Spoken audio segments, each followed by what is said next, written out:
ಈ ಸಿಪ್ಪೆ ಎಲ್ಲ ಹಿಂಗೆ ಕಾಲಡಿ ಹಾಕಬಾರ್ದಾ? ಕ್ಲೀನ್ ಮಾಡಿಬಿಡ್ಬೇಕು ಅದನ್ನು. ಒಂದು ಸರಿ ಕೆಲಸ ಅವ್ರು ಕೆಲ್ಸಕ್ಕೆ ಬರ್ತಾರಲ್ಲ ಅವ್ರ ಹತ್ರನೇ ಹೇಳಿಬಿಟ್ರೆ ತೆಗ್ದೊಂದು ಬದಿ ಹಾಕ್ತಾರೆ. ಎಷ್ಟು ಕಾಲಡಿ ಕೈ ಅಡಿ ನೋಡು. ಯಾವತ್ತಾರು ಒಂದು ದಿವ್ಸ ನೀ ಗಾಡಿ ಬಂದು ಇವತ್ತು ನೋಡು ನಾವೇ ಅಲ್ಲೇ ನಿಲ್ಲಿಸ್ಬರ್ಬೇಕಾತು. ಇದು ಕ್ಲೀನ್ ಆಗಿದ್ರೆ ಆಚೆ ತನಕ ತೊಗೊಂಡು ಹೋಗ್ಬೋದಿತ್ತು. ಹೌದಾ? ಕೆಲಸ ಮಾಡೋಕ್ಕೆ ಬರದೇ ಇದ್ದರೂ ಮಾಡ್ಸೋಕ್ಕೆ ಗೊತ್ತಿರಬೇಕು. ಹೆಂಗೆ ಮಾಡಿ ಅಂತ ಹೇಳಬೇಕು, ಅವಾಗ ಅವ್ರು ಮಾಡ್ತಾರೆ. ನಾವು ಸುಮ್ಮನೆ ಇದ್ದರೆ ಅವರು ಆತದೆ ಹೆಂಗೆ ಮಾಡಿದ್ರು ನಡೀತದೆ ಅಂತ ಹೇಳಿ ಉದಾಸೀನ ಮಾಡೋಕ್ಕೆ ಶುರು ಮಾಡ್ತಾರೆ. ಇಲ್ಲ ಇಲ್ಲ ವಾಗೇಶಣ್ಣ, ಅವನು ದಿನ ಹಿಂಗೆ ಸಿಪ್ಪೆ ಸುಲಿದವನೇ ಕ್ಲೀನೇ ಮಾಡ್ತಿದ್ದ. ನಿನ್ನೆ ಟೈಮ್ ಆಗಿತ್ತು, 1 ಗಂಟೆ ಮೇಲಾಗಿತ್ತು. ಮಾವನೇ ಹೇಳಿದ್ರು ಮತ್ತೆ ಊಟದ ಟೈಮ್ ಆತೇನೋ, ಹಶು ಆತದೇನೋ ಪಾಪ ಅವನಿಗೆ, ಊಟ ಮಾಡ್ಕೊಂಡ್ಲಿ ನಾಳೆ ಬಂದು ಇದು ಮಾಡಲಿ ಅಂತ ಹೇಳಿದ್ರ. ಹಾಗಾಗಿ ಹೋದು ಅಷ್ಟೇ. ಅದು ಅವನು ಕ್ಲೀನ್ ಅಂದರೆ ಇದನ್ನೆಲ್ಲ ಮೂಟೆ ತುಂಬಿ ಮನೆಗೆ ತೊಗೊಂಡು ಹೋಗ್ತಾನೆ. ಯಾವಾಗಲೂ ಅವರು ನೀರೊಲಿಗೇನೋ ಹಾಕೋಕ್ಕಾಗ್ತದೆ ಅಂಥೇಳಿ ಇದರಲ್ಲಿ ಒಂದು ಬಿಡಲ್ಲ, ಎಲ್ಲ ತೊಗೊಂಡು ಹೋಗ್ತಾನೆ. ಇವತ್ತು ಬರಲ್ಲ, ಅವ ರಜಾ ಅಲ್ಲ, ಹಂಗಾಗಿ ಕ್ಲೀನ್ ಆಗಲ್ಲ ಅಷ್ಟೇ. ದಿನ ಈ ಥರ ಇರಲ್ಲ. ನೀನೊಬ್ಬ 1 ಗಂಟೆ ಮೇಲೆ ಅದು ಕೂಡಲೇ ಊಟಕ್ಕೆ ಹೋಗ್ಬೇಕು ಅಂತ ಅದೆಯಾ? ನಮ್ಮ ಗುಂಡು ಒಂದೊಂದು ದಿನ 3 ಗಂಟೆಗೆ ಹೋಗಿದ್ದು ಅದೇ ಗೊತ್ತಾ. ಹಿಡಿದ ಕೆಲಸ ಅರ್ಧಕ್ಕೆ ಬಿಟ್ಟು ಹೋಗೋದು ಬೇಡ, ಪೂರ್ತಿ ಮಾಡೇ ಹೋಗೋಣ ಅಂತ. ನೀನು ಪೂರ್ತಿ ಮಾವನ ಮಾತೆಲ್ಲ ಕೇಳಕ್ಕೆ ಹೋಗಬೇಡ. ಯಾಕಂದರೆ ಅವರಿಗೆ ಕೆಲಸ ಮಾಡಿ ಗೊತ್ತು ಬಿಟ್ಟರೆ ಮಾಡಿಸ್ ಗೊತ್ತಿಲ್ಲ. ಅವ್ರ ಮಾತು ಕಟ್ಕೊಂಡು ಹೋದರೆ ಕೆಲಸದಾರ ಆಮೇಲೆ ನಮ್ಮ ತಲೆ ಮೇಲೆ ಹೊತ್ತು ಕೂತ್ಕೋತಾರೆ, ಹೇಳಿದ ಮಾತೇ ಕೇಳಲ್ಲ. ಅದೆಲ್ಲ ಏನಾಗಲ್ಲ, ಮಾಡಿಸಿ ಗೊತ್ತಿರ್ಬೇಕು ಅಷ್ಟೇ. ನಮ್ಮನ್ನು ನೋಡಿ ಹೆದರಂಗಿರ್ಬೇಕು ಅವರು. ನಾವು ಹೇಳ್ದಂಗೆ ಅವ್ರು ಕೆಲಸ ಮಾಡಬೇಕು ಬಿಟ್ಟರೆ ಅವ್ರ ಹೊತ್ತಿಗೆ ಸರಿಯಾಗಿ ನಾವು ಇದು ಮಾಡೋದಲ್ಲ. ಹೇಳಿದ್ದಷ್ಟೇ, ಇದಕ್ಕಂತ ಅಲ್ಲ. ಇದು ಸ್ವಲ್ಪ ಇದು 1/4 ಗಂಟೆಲಿ ಮನೆಗೆ ತೊಗೊಂಡು ಹೋಗ್ತಾನೆ ಅಂದಲ್ಲ, ಅದರಲ್ಲಿ ಆಗ್ತದೆ. ಅದು ನೋಡು ಅವನಿಗೆ ಎಷ್ಟು ಲಾಭ. ಈಗ ಇದು 2 ಮೂಟೆ ಮೇಲದೆ. ಇದೀಗ ಕೊಂಡ್ಕೊಂಡೋದಾದರೆ ಪುಕ್ಷಟೆ ಸಿಗ್ತದ ಲೆಕ್ಕ. ಅಂದರೆ ಬಾಕಿ ದಿನದಲ್ಲಿ ಬೆಳಗಿನ ಜಾವನ ಸಾಯಂಕಾಲನೇ ಎಷ್ಟೊತ್ತಿಗೆ ಬಂದು ಇದನ್ನು ಮಾಡುವಂತ ಹೇಳಬೇಕು. ಲಾಭ ಅವನಿಗೆ ಅಲ್ಲನ, ನಿಮ್ಮ ಕೆಲಸದ ಹೊತ್ತಲ್ಲಿ ಮಾಡಿಸ್ಬಾರ್ದು ಇದನ್ನು. ಛೇ ಇಲ್ಲಪ್ಪ, ಒಳ್ಳೆ ಕಥೆಯಾಯ್ತು. ಅವ್ರಿಗೆ ಲಾಭ ಅಂದರೆ ನಾವಾರು ಅದನ್ನು ತಗೊಂಡೋಗಿ ಎಂತ ಮಾಡ್ತೀವಿ? ನಮ್ಮ ಮನೇಲಿ ನೀರೊಲಿಗೆ ಬೆಂಕಿನೇ ಹಾಕಲ್ಲ.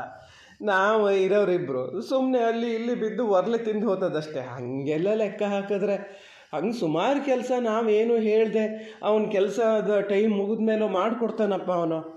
ಇಲ್ಲ, ಹಾಗೆಲ್ಲ ಮಾಡಿದ್ರಾಗಲ್ಲ. ನಮ್ಮ ಅಪ್ಪ ಅಮ್ಮ ಇರೋಷ್ಟೊತ್ತಿಗೂ ಅಷ್ಟೇ ಕೆಲಸದವ್ರ ಥರ ನೋಡ್ತಿರ್ಲ, ಮನೆಯವ್ರ ಥರನೇ ನೋಡ್ತಾ ಇದ್ದಿದ್ದು. ಇಲ್ಲ ಆ ಥರ ಎಲ್ಲ ಇದು ಮಾಡಲ್ಲ, ಮಾಡ್ತಾನೆ. ನಾಳೆ ಬಂದು ಹಿಂಗೆ ಕ್ಲೀನ್ ಮಾಡ್ತಾನೆ. ಅಲ್ಲ ಇರ್ಬೋದು, ಹೇಳಿದಷ್ಟೇ. ನಾನು ಸ್ವಲ್ಪ ಹೆದರಿಕೆ ಇಟ್ಕೊಂಡಿರೋ ಅಂತ. ಭಾಳ ಸಲ್ಗಿ ಕೊಟ್ಟರೆ ನಮಗೆ ಅಷ್ಟಾಗಿ ಗೊತ್ತಿಲ್ಲ ನೋಡು. ಪೂರ್ತಿ ಅವ್ರು ಹೇಳ್ದಂಗೆ ಕೇಳಂಗೆ ಆಗ್ತದೆ. ನನಗೂ ಕೆಲವೊಂದೆಲ್ಲ ಹಾಗೆ ಆಗಿತ್ತು. ಮಾವನೇ ಹೇಳಿದ್ದು ಹೀಗೆ ಮಾಡಿ ಅಂತ. ಈಗ ಮೊದಲೆಲ್ಲ ನಾನು ಕಾಯೆಲ್ಲ ಲೆಕ್ಕನೇ ಮಾಡ್ತಿರ್ಲ ನಾನು. ಅವನೇ ಲೆಕ್ಕ ಮಾಡಿ ಅವನೇ ಕೊಡ್ತಿದ್ದ. ಆಮೇಲೆ ಇಂತಿಷ್ಟು ದುಡ್ಡು ಅಂತ ಕೊಡ್ತಿದ್ದ. ಅಲ್ಲ ಅವ್ನು ಹಂಗೇನು ಸುಳ್ಳು ಹೇಳ್ತಿರ್ಲೇನೋ. ಸುಳ್ಳು ಹೇಳಲಿ ಬಿಡಲಿ, ನಿಮ್ಮ ಮಾಲು ಅಂದಾಗ ನೀವು ಅದರ ಜವಾಬ್ದಾರಿ ತಗೋಬೇಕು ಅಂತ ಮಾವನೇ ಹೇಳಿದ್ದು. ಅದು ನಾನು ಹಿಂಗೆ ಸುಲಿಸ್ತಿರ್ಲ ಹೆಚ್ಚಿನ ಸರಿ. ಮಾಲಿಂಗ ಏನಾರು ಬೇಕು ಅಂದಾಗ ಮಾತ್ರ ಸುಲಿಸೋದು ಬಿಟ್ಟರೆ ಕೊಡೋಷ್ಟೊತ್ತಿಗೆ ಸಿಪ್ಪೆಕಾಯಿ ಹಾಗೆ ಕೊಡ್ತಿದ್ದೆ. ಇವು ಈ ಸರಿ ಸುಮಾರು ಕೊಬ್ಬರಿ ಆಗಿಬಿಟ್ಟಿದ್ದು. ಅದಕ್ಕೆ ಸುಲಿದು ಇನ್ನೊಂದು ಸ್ವಲ್ಪ ಒಣಸಿ ಮನೇಲಿ ಇಟ್ಕೊಳಕ್ಕೂ ಆಗ್ತದೆ, ಒಂದು ಸ್ವಲ್ಪ ಎಣ್ಣೆನೂ ಮಾಡಿಸಿ ಅಂತ ಹೇಳಿ ಮಾವು ಮೊನ್ನೆ ಹೇಳಿದ್ರ. ಹಾಗಾಗಿ ನಾವು ಮೊದಲು ಕೊಬ್ಬರಿ ಎಣ್ಣೆ ಎಂತ ಮಾಡಿಸ್ತಿರ್ಲ, ಬರೀ ಕೊಡ್ತಿದ್ದು. ಖರ್ಚು ಕಡಿಮೆ ಅಲ್ಲ ನಮ್ಮ ಮನೇಲಿ. ಹೌದು ಬಿಡು. ನಾನು ಅಷ್ಟೇ. ಈಗ ಗುಂಡ ಕೆಲಸಕ್ಕೆ ಬಂದ ಮೇಲೆ ಅವನು ಸ್ವಲ್ಪ ಜಾಗೃತಿ ಮಾಡ್ತಾನೆ, ಕೊಡೋದು ತಗೊಳೋದು ಎಲ್ಲ ಹೇಳ್ತೇನೆ. ಬಿಟ್ಟರೆ ಮತ್ತು ಬೇರೆ ಎಲ್ಲ ನಮ್ಮ ಊರು ಮನೇಲೆಲ್ಲ ಕೆಲಸಕ್ಕೆ ಕರಿತಿದ್ನಲ್ಲ ಆವಾಗ, ಸಾಯಂಕಾಲ ಹೋಗೋಷ್ಟೊತ್ತಿಗೆ 2-3 ಕಾಯಿ ತೊಗೊಂಡು ಹೋಗಾರ ಅವರು. ನಾನೇ ಹೇಳ್ತಿದ್ದೆ ತಗೊಂಡು ಹೋಗಿ ಪಾಪ ಮನೇಲಿ ಎಂತ ಕರ ಆಗ್ತದೆ ಅಂತ. ಆ ಒಂದು 50-100 ರೂಪಾಯಿಗೆಲ್ಲ ಲೆಕ್ಕ ಹಾಕಿ ಏನಾಗಬೇಕು ಅಂಥೇಳಿ ನಡ್ತದೆ ಗುಂಡು ಬಂದಮೇಲೆ ಸ್ವಲ್ಪ ಅಚ್ಚುಕಟ್ಟು ಮಾಡ್ತಾ ಅದಾನೆ. ಓ, ನಿಮ್ಮದು ತೆಂಗಿನ ತೋಟ ಉಂಟಾ? ಪೂರ್ವಿತಾ ಹೇಳ್ತಾ ಇರ್ತಿದ್ರು, ಆ ಅಕ್ಕವ್ರ ಮನೇಲಿ ತೆಂಗಿನಕಾಯಿ ಜಾಸ್ತಿ ಆಗಲೇನೋ, ಸ್ವಲ್ಪ ಕೊಡ್ಬೋದಿತ್ತೇನೋ ನಾವು ಅಂತ. ತೆಂಗಿನ ತೋಟ ಉಂಟಾ? ನೀನೊಬ್ಬ ಮಾರೆ, ನಮ್ಮ ಜಮೀನಿನ ಲೆಕ್ಕಾಚಾರ ಎಲ್ಲ ಕೇಳಿದ್ರೆ ನಿನ್ನ ತಲೆ ತಿರುಗ್ತದೆ. ಏನು ಅಲ್ಪ ಸ್ವಲ್ಪ ಇದ್ದಿದ್ದಲ್ಲ ಅದು.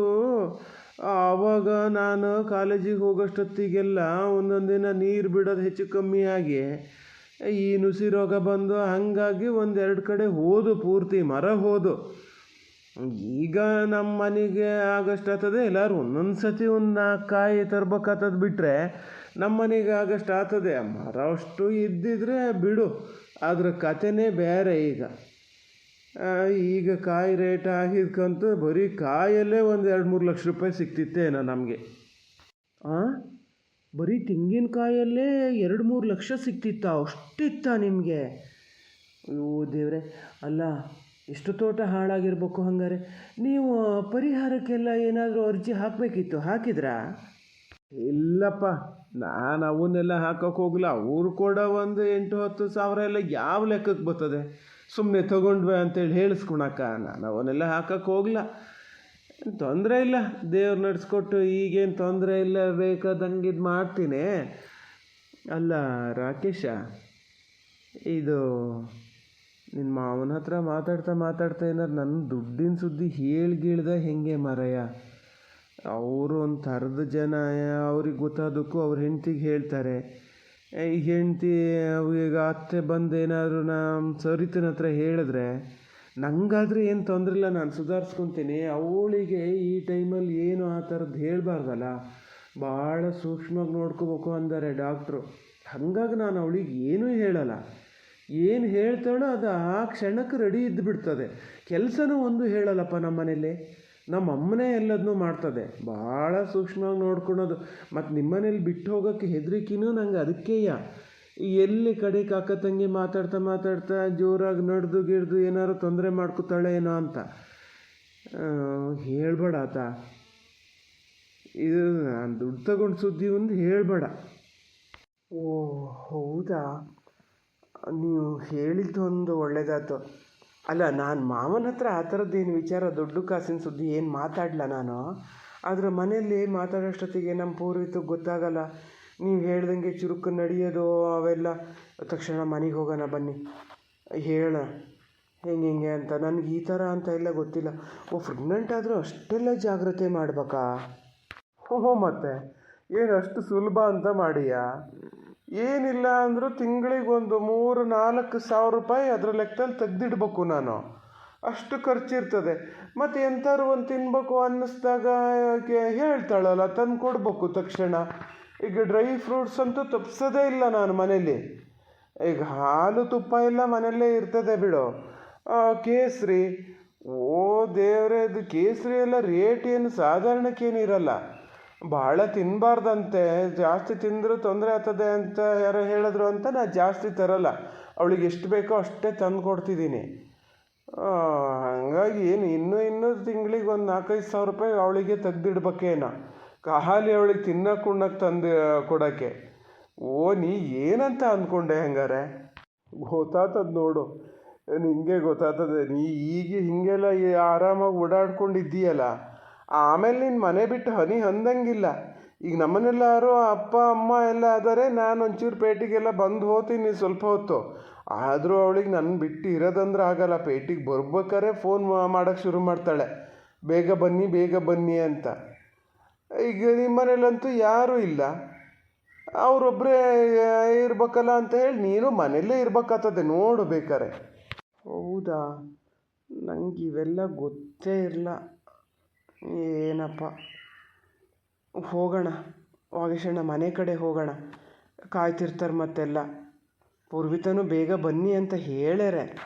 ಹ್ಞೂ ಮಾರಯ್ಯ, ಹೋಗೋಣ. ಅದಕ್ಕೇನೀಗ ಇದು ಮತ್ತು ಎಂತ ಗೊತ್ತಾ, ನಾಳೆ ನಾ ಹೋಗೋವನ್ನೇ ಸರಿತನ ಕರ್ಕೊಂಡು ಹೋಗಿಬಿಡ್ತೀನಿ.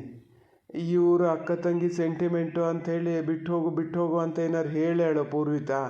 ನೀನೇ ಒಂಚೂರು ಹೇಳತ್ತ. ಬೇಡ, ನಂಗೆ ಮನೆಗೆ ಹೋದರೂ ಮತ್ತು ಸಮಾಧಾನನೇ ಇರಲ್ಲ. ಭಾಳ ಸೂಕ್ಷ್ಮವಾಗಿ ನೋಡ್ಕೊಂಡಿದ್ದಲ್ಲ. ಮತ್ತಿಲ್ಲಿದ್ದು ಯಾಕೆ? ನಾನಿದ್ದರೆ ಧೈರ್ಯ ನನಗೆ. ನಾನಿಲ್ಲದೆ ಅವಳೊಬ್ಳನ್ನೇ ಬಿಟ್ಟು ಹೋಗೋದಂದ್ರೆ ಧೈರ್ಯನೇ ಸಾಕಾಗಲ್ಲ. ನಾವು ನಾಳೆ ಬೆಳಗ್ಗೆ ಇಬ್ಬರು ಹೊರಟು ಬಿಡ್ತೀವತ್ತಾ. ಓ ಇಲ್ಲಪ್ಪ, ಪೂರ್ವಿತಾ ಅತ್ತೆ ಇಬ್ಬರು ಅತ್ತಿಗೆ ಬಂದು 4 ದಿನ ಇಲ್ಲೇ ಇರ್ತಾರೆ ಅಂಥೇಳಿ ದಿನ ಮಾತಾಡ್ಕೊತ ಇದ್ರು. ಈಗ ನೀವು ಕರ್ಕೊಂಡು ಹೋಗ್ತೀರಿ ಅಂದರೆ ಅವ್ರು ಕೇಳಲ್ಲ. ನನ್ನ ಮಾತಲ್ಲಿ ನಡೆಯೋದೇ ಇಲ್ಲ. ಅವ್ರು ಆಲ್ರೆಡಿ ಫಿಕ್ಸ್ ಆಗಿದೆ ನಾನು ಅತ್ತಿಗೆನ 1-2 ದಿನ ಬಿಟ್ಕೊಳೋದು ಅಂತ. ನೀವು ಇರಿ ಬೇಕಾರೆ. ಏನು ಮನೆ ಕಡೆ ಏನು ಕೆಲಸ ಇಲ್ಲಲ್ಲ ಈಗ, ನೀವು ಇದ್ದುಬಿಡಿ.